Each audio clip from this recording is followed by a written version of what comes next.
We're back from California. Our trip in California. It was a blast.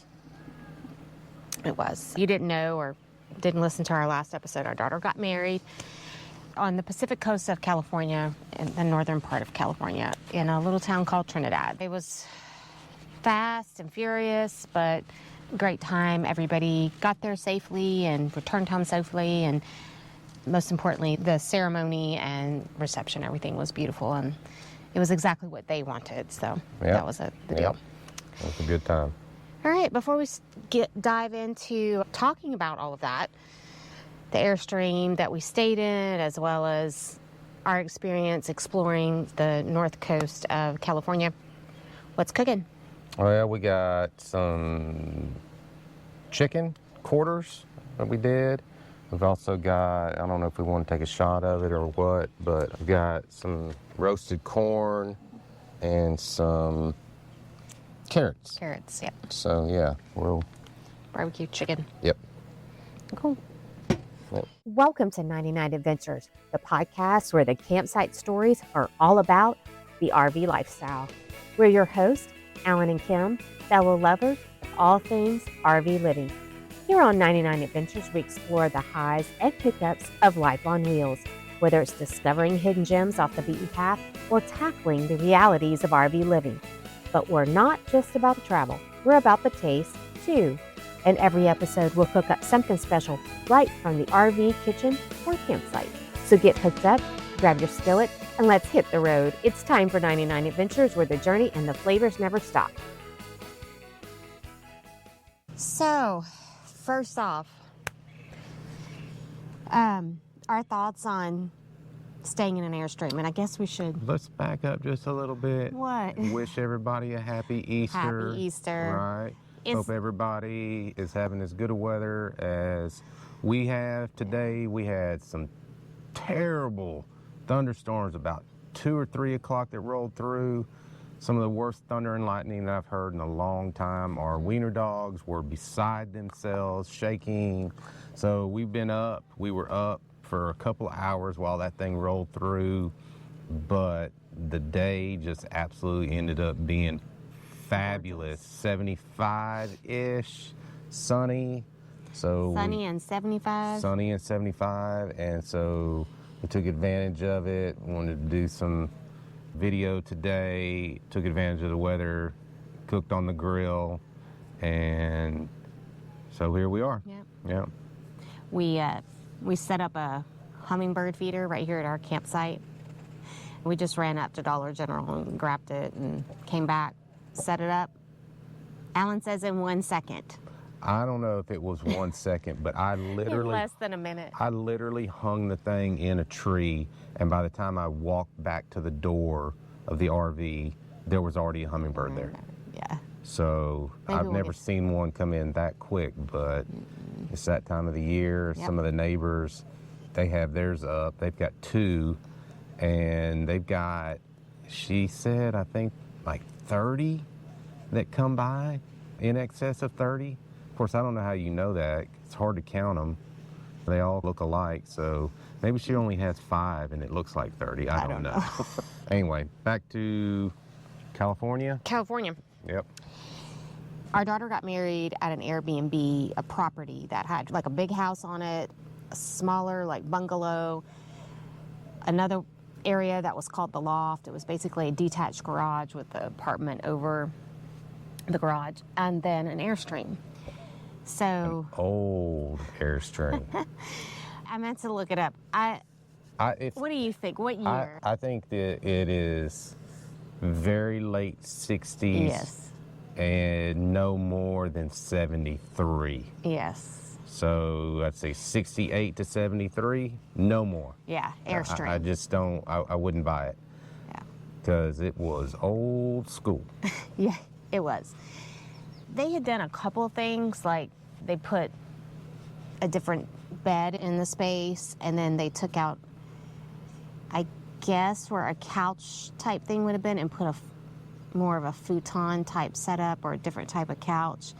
But the, what? I'm laughing because I don't know if Ashlyn, she'll ever watch this or whatever, but I just got to laugh. Now I have to laugh because, so you pull into this property and the very first accommodation that you see is the Airstream. And so it was me, my daughter, and her future husband.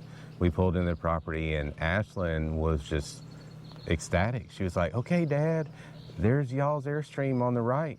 And I looked over and I tried to say something and like no words literally would come out of my mouth because guys, I mean, from the outside of this, it does not look good. There's literally was a tarp over the rig, and I was like, and there's moss growing on it, and it's kind of tucked back into the woods and whatnot. We've got some pictures that we'll post just to kind of give you an idea of what we're talking about. Yeah.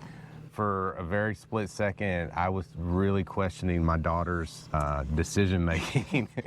Actually, for our accommodations. Actually, you said she was banned. Yes. From selecting accommodations for the time being, and that maybe at some point in the future we would allow her to set the accommodations again, but it would be on a limited term and she's kind of on probation. Yeah, she's on probation for selecting accommodations. And anyway, but I was excited. It is intriguing at an Airstream because it is very different, and then any sort of travel trailer rigs that we've ever had. Fifth wheel that we've had. Yeah, I've always wanted to stay in an Airstream. And at the end of the day, it all ended up good. The rigs slept decent. I slept fine. I slept fine. Kim says that they had done some upgrades. I'm telling you, they didn't do any upgrades. Okay, so here were the upgrades. The flooring, they replaced the flooring. They put a different bed in there, and then they removed the couch thing. They painted on the inside, added some curtains and stuff, but that's it. Like, the bathroom was original. Should I tell him my thing? Yeah. Well, I was gonna tell him. I'll leave the 14 thing out. But so I was in the military, right? In the Navy. I'm a Navy veteran. You may have read that in our bio. And I did a deployment. And I'm specifically talking about the shower. The shower. The showering experience in this rig. Number one, it is super teeny tiny. And I'm not a big dude. I'm 5'9" on a good day.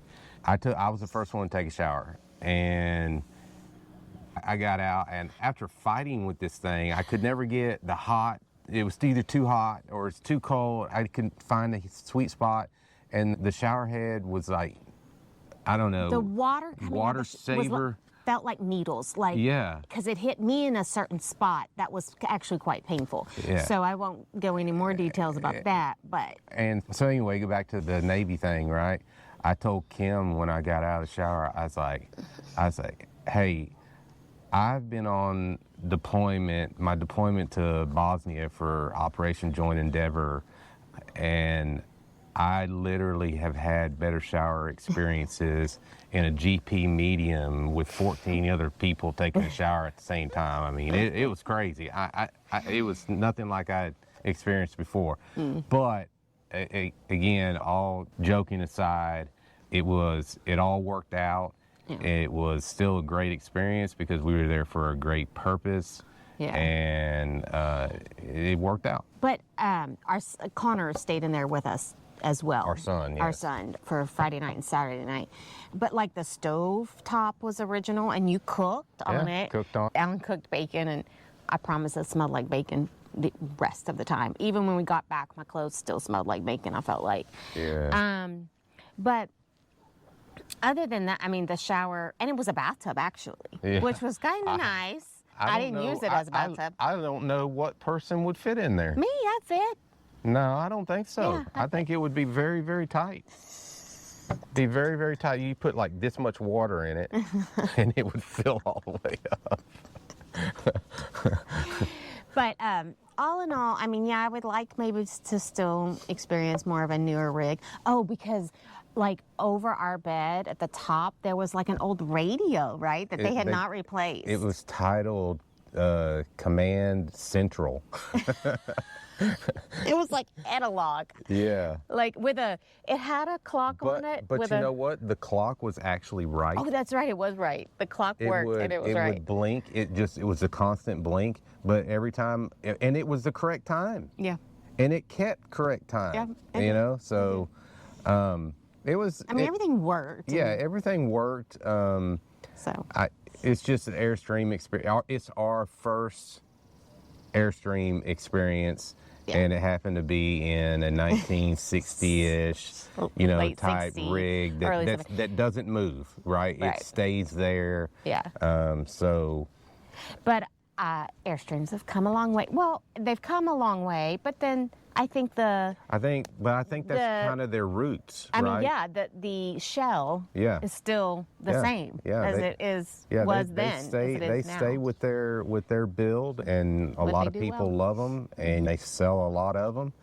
And hey, I wouldn't mind doing something in a smaller rig, but even a small, teeny, tiny Airstream rig, they are super expensive. Yeah, they're expensive. You know, like if you wanted to get a small one to pull to Alaska or something like that, I think that it's a lot. It's a lot of money. And the other thing, every rig we've had, correct? Even our first one, the Jayco, has had a slide. Or did the Jayco? No, the Jayco that's right. didn't have a slide. The Jayco did not have a slide. Yeah. And so we need. Yeah, we need a little bit of room. And that's the one thing about the Airstream. You're not going to get a slide, right? So that was the other piece of it. We just don't like that. I mean, we want some width and space. Mm-hmm. Yeah. So, but it was a good time, and you know, we had other opportunities to take showers in other places on the property. One of the other places on the property. So, even though we did use that shower, we could take better showers later. So it was good. But for us, it doesn't quite fit. No, it wouldn't be for me. I wouldn't. Yeah. Like I said, I want some slides and some room to move around a little bit more. I think the Airstream, I don't know, maybe that's for more like you're not spending a whole lot of time in, you know? Yeah. Oh, and look, there's a hummingbird right there by your barbecue pit, and he's at the. Oh yeah, yeah. He's at the feeder, the hummingbird feeder. Cool. Anyway, moving on, we're going to talk about some of the stuff we did in California. Now, what we're going to do is we're going to combine two trips. We went to this same area back in October. We went to our daughter's house. Our daughter, our now son-in-law, Alan, and I went to the Pacific coast of North California back in October, and then again we were there. Around the Redding area. Yeah, they live around the Redding area, but back in October we went and we stayed in Soma, which is outside of Eureka. It's a little community outside of Eureka. And so we're going to talk about stuff we did then in October, and also what we did while we were there in April.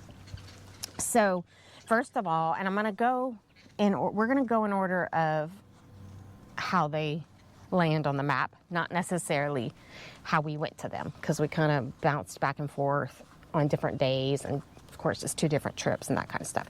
So the first thing was the Avenue of the Giants. Our daughter took us down that back in October, and then Avenue of the Giants. Giants what? Redwoods? The giant redwoods. Oh, okay. That's what it's called, Avenue of the Giants. Yeah, but I mean, like. Oh, yeah, sorry. You know? Yeah. We went back in October, and then I took my mom and sister back to the same spot.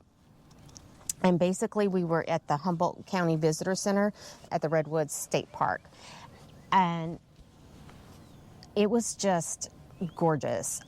I felt like the Redwood experience, seeing the Redwoods and all that, it just hit all the highlights. And there at the Humboldt County Visitor Center, there is a little trail area, about a mile and a half trail area that goes down to a river. I don't know which river, that you can go and walk the trail and everything. It's an easy trail. Great opportunities to take pictures and big, beautiful trees. There's, of course, some markers and things like that that give you information about how this area came to be and some information about the Redwoods. So thoroughly enjoyed the Redwoods State Park there at Humboldt County Visitor Center. There is a campground connected to that visitor center, and it was packed when we were there just last week. No, was it? Yeah, it was packed. I think California, because this is when we went, it's close to Easter, so I think some of the school districts and stuff in California may have been on spring break, that kind of thing, or, you know, some sort of Easter break, spring break type stuff. So it was very busy. And the one thing, when we went in October, it just smelled so good. It's like there. fresh. Yes, so fresh. This time it didn't smell like that. It smelled like a campground because everybody was out and they had their campfires going and all that kind of stuff. So I was like a little bummed about that. The campground, it's electric and water. It's a state campground. I don't think we could fit this rig in it. So well, I would. You probably could, but there might be it would take some maneuvering. Yeah, that's for sure. There might be one or two spots that you could fit a bigger rig, but it's definitely made for, I would say, 30 foot and below type stuff. But it's a very nice campground. They have restrooms there. Of course, there's the hiking trails and everything. I will say that part of the Avenue of the Giants, when we went in October, was shut down. And it was because of a marathon race. Well, when we went back just last week, it was also still parts of it were shut down. And I don't really know why. But we drove down to the dead end and had to turn around and come back or whatever. So just know that if Google tells you to go a certain way, just follow Google because part of the road is shut down. Next, we spent some time in Eureka on both trips. With this last trip, we did a lot of shopping in Eureka because we had to get food and things for the wedding. So we were at Costco and the grocery stores and all that kind of stuff. Eureka's just different strokes for different folks. I mean, it's kind of meh. It is one of the largest city or town in the area, so everybody goes there and they've got anything you would need, that kind of thing. Weed shops on every corner. Yeah, there are, which is weird for us. That's California, being in it's Texas. legal there, so yeah. But when we went back in October, we stayed on Samoa. It's a little community. Now, this little community, you can tell there's all these old homes, and I want to call them row houses, but I think they're like shotgun houses, and they're worn down, a lot of them, but people are buying them up and fixing them up and using them. They still had like leftover gas station thing, and that it's empty. It's basically just a rundown community that's being brought back to life. It is. So it's pretty neat. And all the little houses are all these big bright colors and things like that. Almost, when I say row houses, I always think of like New Orleans, right? When they have those shotgun houses that are very close together, not much of a yard, it goes straight back, that kind of thing. Very peaked roofs, that kind of stuff. But the Airbnb we stayed at was super cute. I mean, it's a home that was built in the 1920s. It had original fixtures, that kind of thing. But of course, they had painted and added on to the house and stuff like that. So, but it was a neat little community. Arcata, which is kind of the next little town up, we went to Arcata both times. And in October, we went to the Arcata Community Forest. Again, that has a very nice easy hiking trail. There's playground, that kind of stuff. So if you're ever in that area, take advantage of it. Of course, it's free. We saw the banana slugs at the Arcata Community Forest, which was cool. Apparently, if you lick the banana slug, it'll make your mouth or tongue go numb or something like that. Don't do that. I mean, who wants to lick a banana slug anyway? There's something symbolic in that area because, I don't know, because of the redwoods or whatever. I don't know. Yeah. And then this last time, I took my mom and sister and we went to downtown. They have a very nice little downtown area, downtown square. There's shopping, cute little boutiques. Everything on that coast, you know, every little town that you go to almost kind of seems like something out of a book. Quaint, right? Yeah, very quaint, very seaside-ish type communities. Of course, with that, everybody knows everyone, you know, type deal. There's no real huge communities. So stop and talk to the locals. They're probably a wealth of knowledge, things to do, things that they've probably done 1,000 times and won't ever do again, but it could be exciting to you to go do stuff around the area. And you say that. The Airbnb we stayed at in October, the owner left us a list of things to go do. And some of these things we're going to hit because we actually did some of them. And some of them, the lady mentioned at that Airbnb, we also took advantage of for this just most recent trip. But Arcata it's a really nice little quaint small town type thing. Like I said, downtown, the square has food.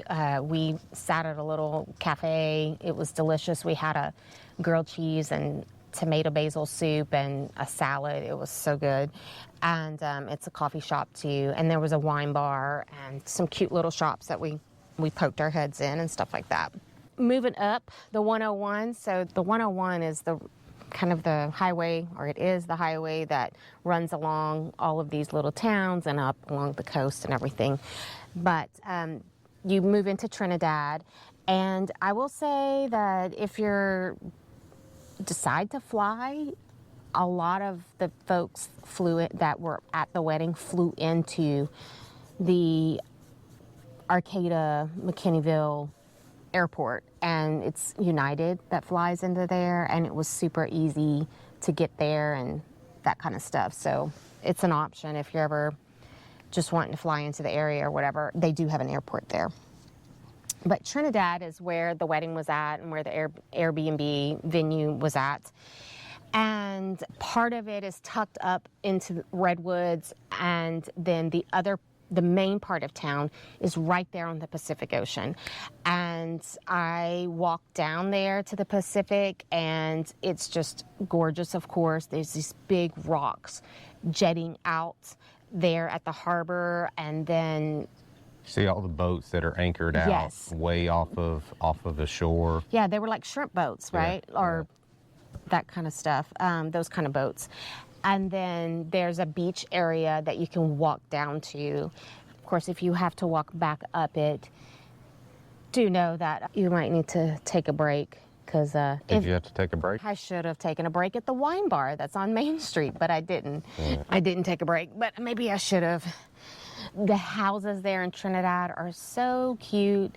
Everybody's out doing their yards. They've got flowers. It's just very, very cute, very quaint. It is a tiny little town. There are 2 RV parks. There's one right there in the center of town, and then there was one that was right across from our Airbnb. I would say neither are 2 RV parks that we would want to park our rig at. The one in the center of town, I don't even know if there was anything even available. It looked like a lot of people lived there full time. So did the RV park by the Airbnb. It just kind of looked like a lot of people lived there, and I don't even know if there were any available spots. They just weren't very nice RV parks that we would want to visit or anything. But the area is nice. Yes, the area is very nice. And in Trinidad, there is a grocery store, nice sized grocery store, anything you'd want, great wine selection. There's a couple of things to consider on the grocery stores, or just California in general, is super, super expensive. For instance, I went when I got there and bought 2 dozen eggs. Now I know the whole egg thing is going on, so that could have influenced it a little bit, but I bought 2 things of eggs, some breakfast sausage, a thing of beef jerky, and I think maybe one other thing, but it wasn't anything major. And I spent $72 for that. No, I bought a thing of bacon as well. But still, 4 or 5 items, $72. Gas, if you're running a diesel rig, it's going to be right at $6 a gallon. Regular unleaded, in $5.89. was $5.50 to $5.80, somewhere around in there. So it stings a little bit. No, not a little bit. It stings a lot when you have to get fuel for both your body as well as your truck. So yeah, especially when here we're in Texas, we're used to spending. Right now, gas is like $2.78, $2.80. I mean, it's yeah. It just over depends double on where you're at, but yeah. So, but Trinidad, super cute, super quaint. They have a bakery there. I didn't go into the bakery, but we had some sourdough bread from the bakery, and it was delicious. The other thing that we did when we were in October, we went to Fern Canyon. Now, this is a state park type thing, and we had to drive down a 1-lane road. Right? That's where that... Yeah, I don't really kind of even... remember much of it? Okay, yeah, so we weren't driving, so... Yeah, so it was...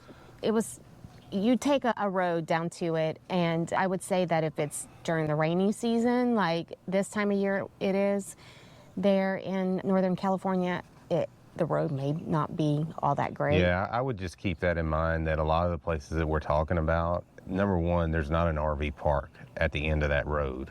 Right? No. But number 2, a lot of these roads, you just don't want to pull a rig down. So just be advised on looking at your route and stuff like that before. Oh, hi, Oso. You want to come say hi?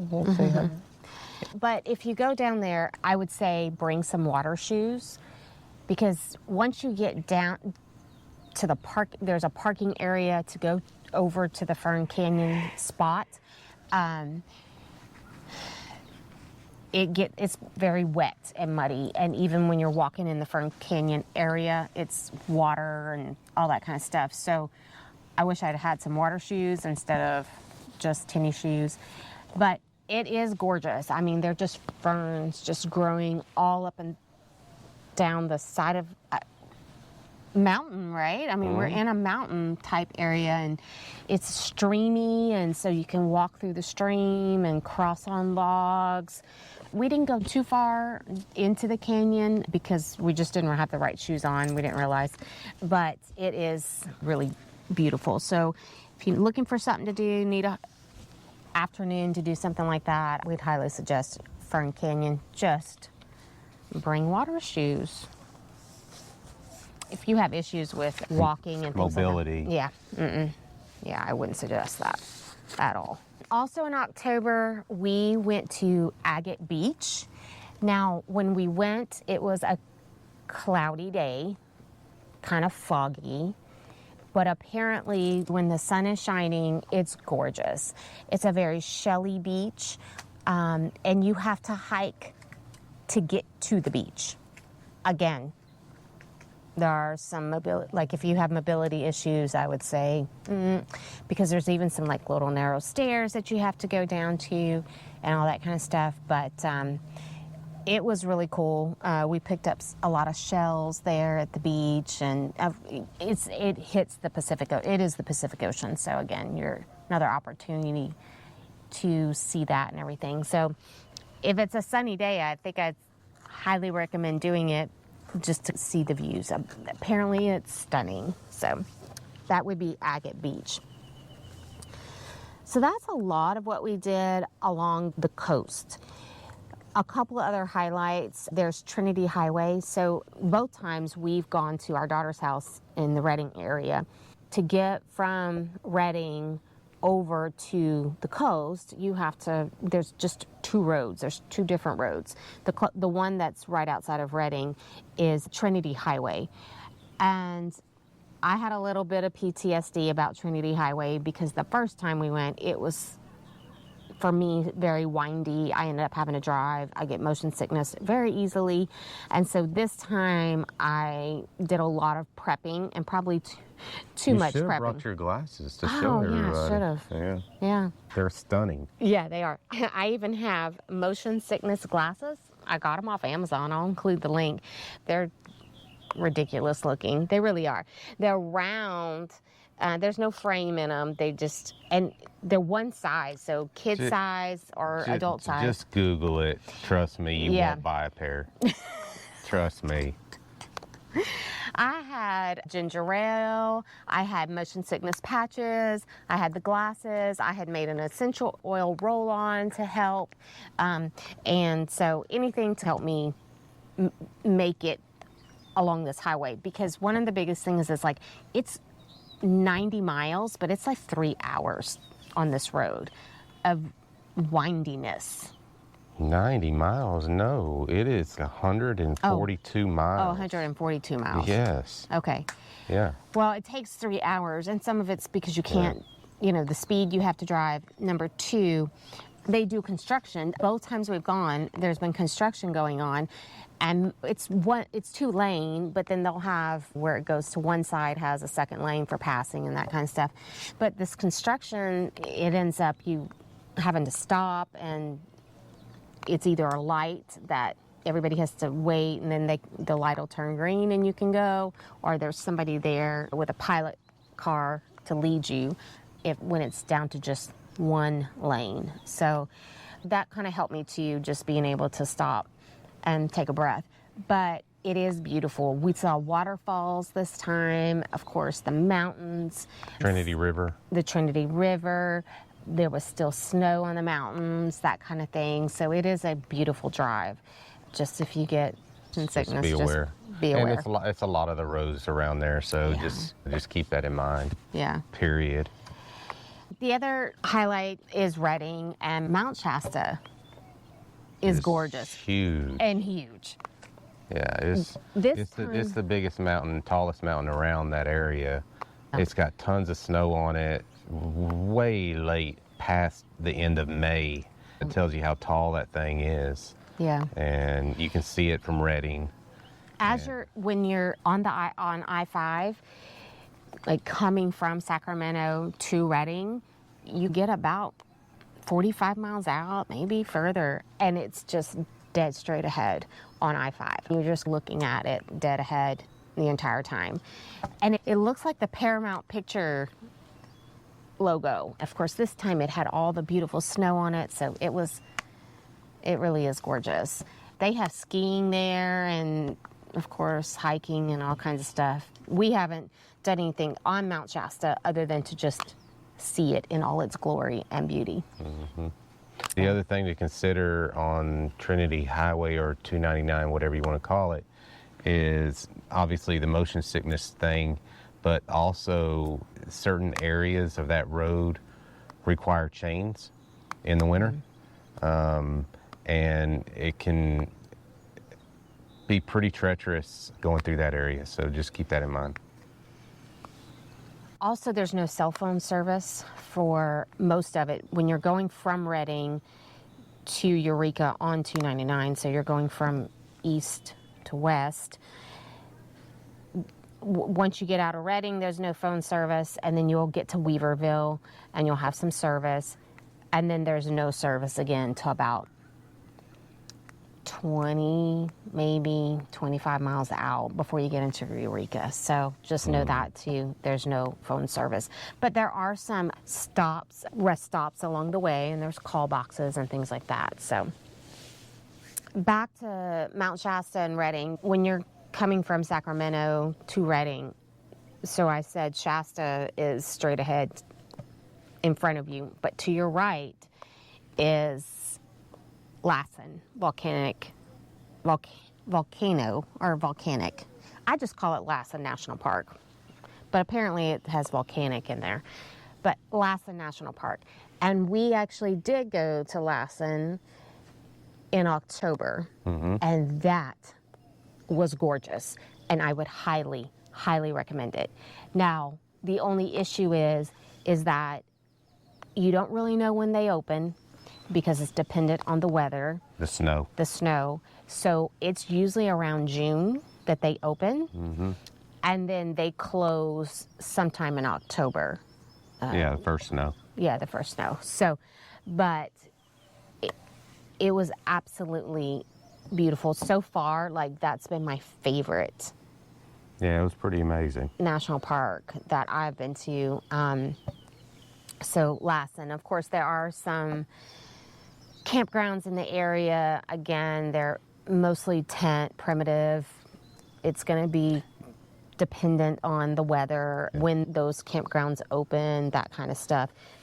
You know what made Lassen, I think, probably the best is because it was free to get in. Oh, it was free Yeah. for us. Yes. Or was it free, period? No, we had to use our pass. Did we? Okay. Well, so why was it free? So you can go to the national park website and you can apply for, I'm a disabled veteran, and so they have a lifetime pass that I applied for. They want to see your DD-214. I can't remember exactly what they wanted to see. The papers from the Papers from the VA. From the VA or my DD-214. I can't remember, but at any rate, I had to submit that in like a little package. I think I scanned and emailed it, and they sent me a lifetime pass, and it's good for every national park in the United States. Yeah, so it's kind of cool to use that because some of those park fees are pretty high. I mean, 40 and 60 bucks, right? And I don't even know what it would cost to camp. Yeah. And of course it's, I don't need a pass because I can just, he's in the car. So whoever's in the car is included. Yeah, is included with in that it. pass. Yeah. And it's also for anyone who's considered permanently disabled. So Yeah, if you have to there's- apply for it, and if you qualify, they send you the park pass. We also have the Texas State Park pass to get into all of the state parks in Texas. That one is specifically for veterans. They also have other options, Military. non-military, but we have that one as well. If you fall into any of those categories, I highly recommend getting your state and a national park pass so that anytime you're in an area and you want to go visit, it's free. Yep, it's free. It's free. All right, so that's our experience and our adventures In the Airstream in the Airstream, and daughter's wedding. daughter's wedding, the north coast Yeah. of California, and then a little east over into Redding, Lassen National Park, Mount Shasta. All right, well, just like that, another journey comes to a close on 99 Adventures. So raise a glass, join us in a toast. Here's to RV life, tasty meals, and the adventures still waiting for us. Peace. Until next time, enjoy your RV adventure, and bon appetit.